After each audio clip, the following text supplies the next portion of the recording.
Hotel Khaptad बाबा होटलमा छौँ। हाम्रो यहाँ खप्तड बाबा होटलका सञ्चालक दिनेशजी हामीसँग हुनुहुन्छ। दिनेशजी हामी कहाँ छौँ आज? आजको दिनमा हामी खप्तडको सेन्ट्रल एरियामा छौँ, 4 जिल्लाको सेन्ट्रल एरियामा छौँ।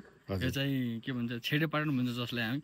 अनि छेडेपाटनमा हाम्रो यो खप्तड बाबा होटल अवस्थित छ। यदि तपाईँहरू खप्तड बाबा होटलमा बस्न चाहनुहुन्छ, खान चाहनुहुन्छ भने हामीलाई सम्पर्क गर्नुहोला। यो मोबाइल नम्बर है तपाईँको? यो मोबाइल नम्बर हो। यहाँ खाने सुत्ने व्यवस्था के छ तपाईँको होटलमा? खाने सुत्ने व्यवस्थाको तपाईँले चिन्ता गर्नु पर्दैन। धेरै मान्छे भयो भने चाहिँ अलि गाह्रो हुन्छ।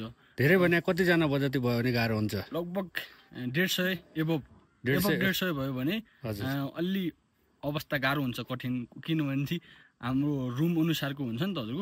रुम अलि 150 तल चाहिँ मजाले अटाउँछ, अलि माथि अलि गाह्रो म्यानेज गर्न गाह्रो हुन्छ भन्ने कुरा हो। त्यही हो, तपाईँहरूले यदि आउन चाहनुहुन्छ भने, घुम्न चाहनुहुन्छ भने सम्झनु होला खप्तड बाबा होटललाई।